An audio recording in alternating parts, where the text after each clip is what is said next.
everybody, welcome to Scuba Diving Magazine and welcome to Ask Mark, where I do my best to answer all of your scuba diving questions. If you have any questions, any queries or anything that you're wondering about, by all means let us know down in the comments below, and if you use the hashtag AskMark, it might get featured in next week's Q&A. This week we're talking about equipment storage, ice diving regulators, new intros, capillary tubes, again I think we spoke about that in last week, wetsuit repair and regulator compatibility. Let's jump straight in with the first question, which this week comes from Warm Apple. Interesting. And they say, what's the metal grids behind you that you can hang equipment called?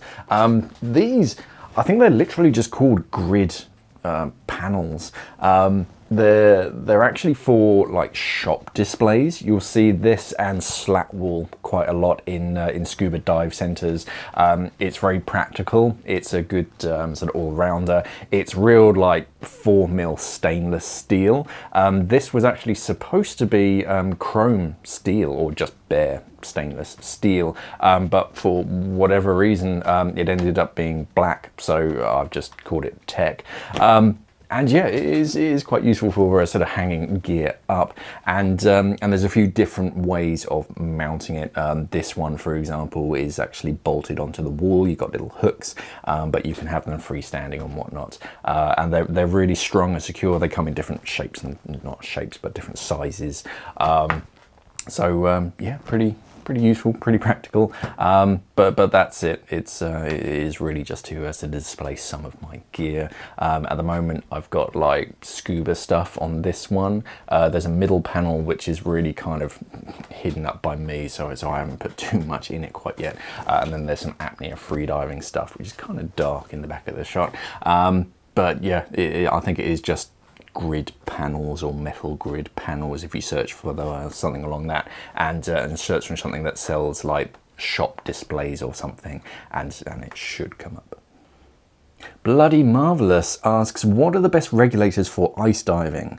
Is there a depth limit for regulators to which they're tested? Not that I'd get anywhere close to these limits, but since Nuno Gomez had a first stage failure in his world record attempt at 280 meters. Right, EN250. So, I mean, first of all, let's answer your actual question. So as far as ice diving, there's a few sort of things. The first thing is try and avoid anything that's made from titanium.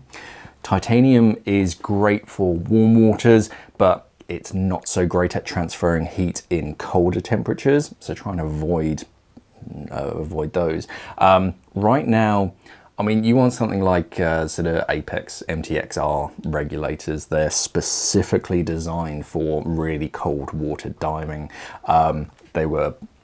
It's the recreational version of the military regulator, which is made to be not literally bulletproof, but pretty bulletproof, with no twiddly bits or anything to adjust it. It's set up a bit stiff, so it works in colder waters, and yeah, it's got all these heat sinks all over it. That overmolded rubber cap on the first stage, these heat sink fins all over it. It's really designed for cold waters.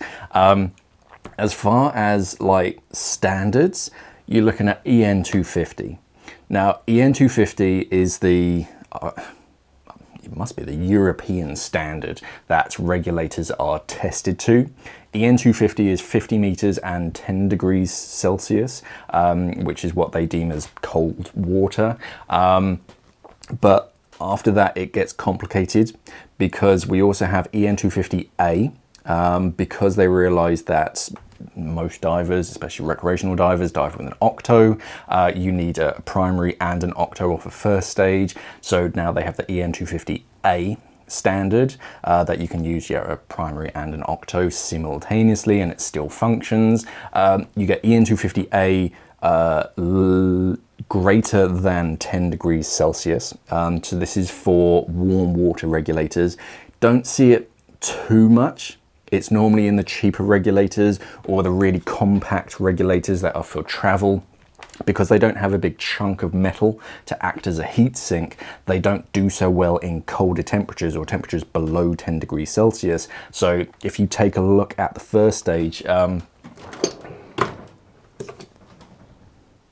Yeah, so that one, for example, if you can see that on the little camera, is EN250 above 10 degrees Celsius. So this first stage, I can only take that in waters that are warmer than 10 degrees Celsius. I mean, you could take them in colder waters, but there's a greater chance of it failing. A normal standard regulator, so this one is EN250A. My older regulator, this old Poseidon, is EN250. We also, I think the current standard is EN250 2014. So that is for a primary and an octo in waters no deeper than 30 meters. Because the current recommendation is that if you're diving below 30 meters, like into more advanced depths outside of recreational depths, you're supposed to have an individual first stage for each second stage, just for that redundant backup. You also have EN250 2000, which 2014 I think has preceded or succeeded, should I say. I think EN250 2000 was down to 200 meters. I think that's just how I remember it, but I don't think too many are tested to that anymore. I think some Apex second regulators are tested down to that. But most nowadays you'll see like EN250A or EN250 2014. Apex, Mares, I think Scuba Pro, I've seen they'll test them to that standard, but they'll go beyond as well, just to kind of see how well their regulators can do. But yeah, those are the current standards, and it's a matter of if you go much beyond those depths, then it's kind of in your own hands. Epikahu says, how many times have you started a video shoot with, hey everyone, welcome to Simply Ski? Oh damn, let's take that one again since you switched to the new channel. It has happened. A couple of times. It's only been, what, 2 weeks since I've sort of been working here at Scuba Diving Magazine, and yeah, when you do something for 8 years and then suddenly change it, yeah, it does get quite tricky. I find typing it as well, if I'm writing a script, my fingers just automatically Simply Scuba, instead of just writing the word scuba. It's muscle memory, and that's going to take a little bit of time to get rid of. Luckily, a lot of my, or some of my videos are scripted. I mean, Ask Mark isn't. All I literally have is your questions and just what's around me. I don't have a script, in case you couldn't tell. So that does make it a little bit tricky. And in the outros as well, because a lot of the outros are just ad-lib, just whatever comes to my mind, like subscribe and sort of head over to the Spring Store and whatnot. And yeah, head over to our website, scubadivingmagazine.com. Yeah, it does take a bit of brain rewiring, but I'm getting there one step at a time. But yeah, it does happen from time to time. Mark Gardner asks, what diameter capillary tube do you recommend, please? Yeah, so I think this was your question last week about dry gloves and breaking that cuff seal. And I had a capillary tube. I think I've tidied it away. I think they're only like 2 mil. They're only small. Yeah, I think I've packed it away. Yeah, you really don't want anything sort of really big. 2 mil feels about right. Maybe a touch thicker, my ones. They're probably like 2, maybe 3 mil. Failing that, it's just really something to break that cuff seal a little bit. I mean, I've used 5 mil paracord, just the standard bit of paracord. I usually have a bit of that knocking around in places, and that's good enough just to tuck in underneath a cuff seal. A piece of what do you call it, line.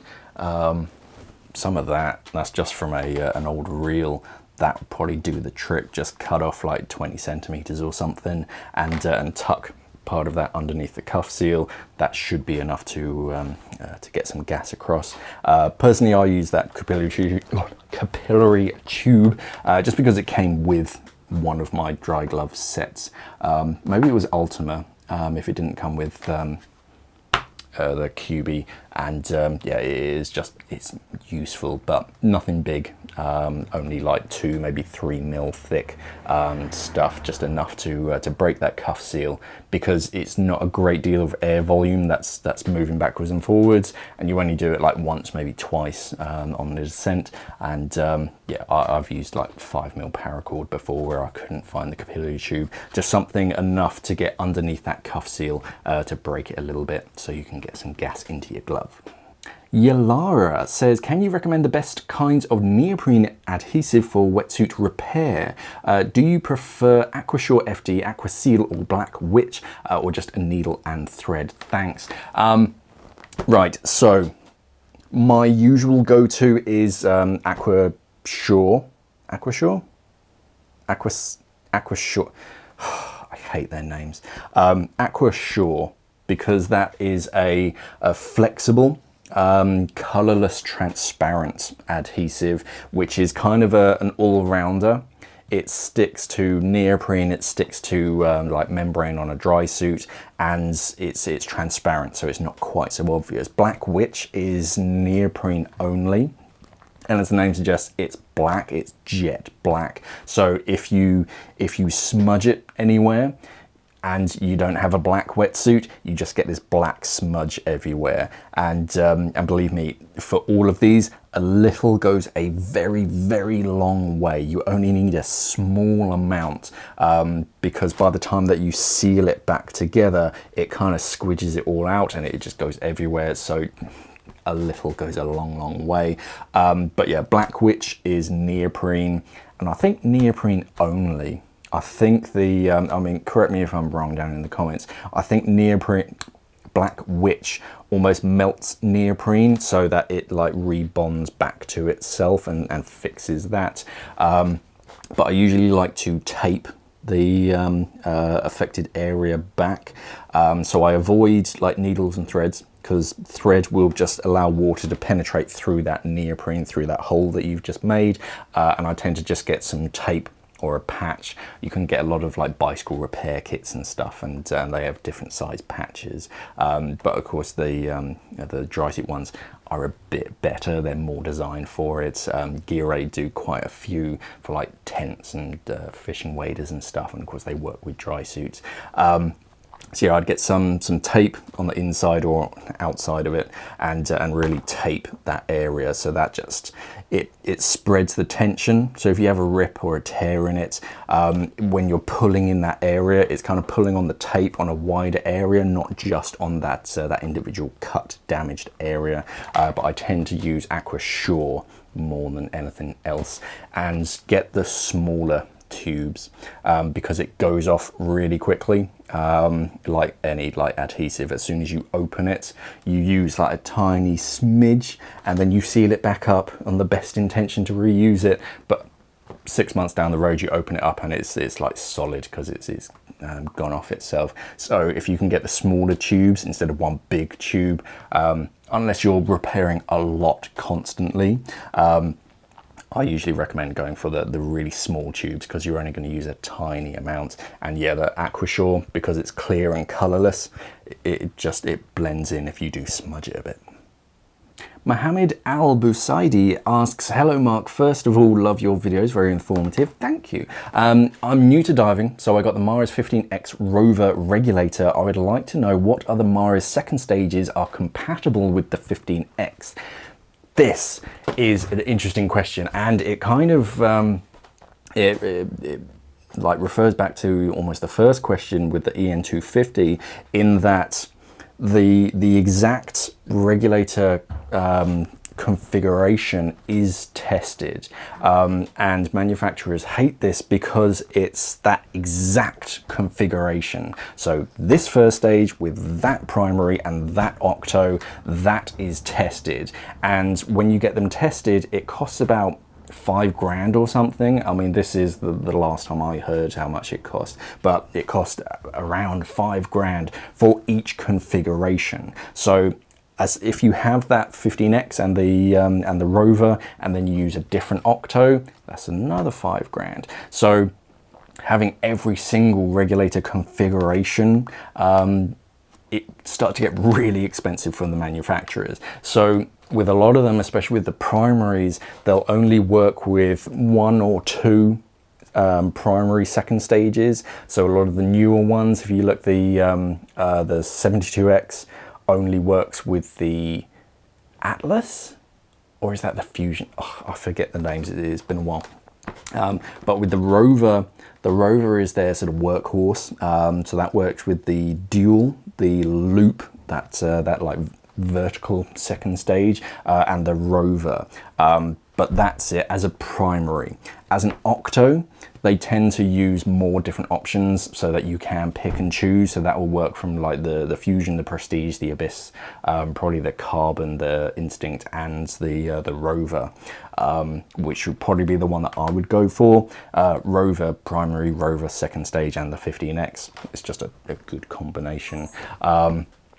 But I wouldn't mix and match like too far. You're definitely asking the right questions. And another thing that some divers don't either like think about or something is that the brand, of course, can't mix and match. So as much as you can buy a Mares first stage and a Mares primary and a Scuba Pro Octo, it'll fit, but it's not covered by like warranties and all that kind of stuff. So should something go wrong, the manufacturers can just go, no, we haven't like tested that configuration. We haven't recommended that you fit it. That's your fault. So they kind of wash their hands of it. So yeah, while some, I think Scuba Pro do test like every combination. So each of their first stages with each of their primary second stages, I think it costs them a heck of a lot, but they do like the fact that, yeah, you know what, you can use. It might have changed. It's been a while since I've spoken to them about it. But at one point it was literally, yeah, you can have any of their second stages combined with any of their first stages. And yeah, that's a lot of testing, a lot of ANSTI testing, and it gets quite expensive. But yeah, it is an interesting question, and it is important for divers to know that, yeah, you shouldn't be mixing and matching. And if you bring in that like Harlequin regulator into a dealer to get them serviced, they can probably service each of the individual components, but they probably won't reassemble it all the way, because then they kind of become the manufacturer and they like recommend this this configuration, so they can get in trouble should something go wrong with that regulator. So you probably won't get them reassembled completely. But yeah, with the Mares 15X, yeah, the Rover, the Dual, and the Loop, and then with your Octo, I think any of the previous generation should be fine. But you'll probably find in the like regulator manual, they usually have some kind of grid that says, right, this combination has been tested and we recommend. So yeah, download the manual if you don't have a hard copy, and yeah, there should be some kind of grid that says you can use these Octos with this this regulator setup. And that's it for another week. Quite a quick one today, a couple short questions, so it's a little bit faster for you guys. But yeah, if you have any interesting questions, by all means, let us know down in the comments below. And if you use the hashtag AskMark, it should get featured in next week's show. I'm starting to get a bit of a backlog of them, so if it's not on next week, don't worry too much, it'll probably be the week after.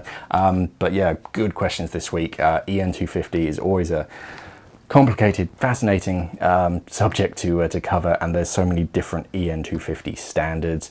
I presume they still count outside of the EU. I haven't really looked into it too much, but I'm sure the American regulator manufacturers have something similar. But yeah, it is normally like 30 meters and 10 degrees Celsius is what they're currently tested to. But yeah, if you've got any questions, by all means, let me know down in the comments below. Thank you for watching, everybody, and of course, safe diving.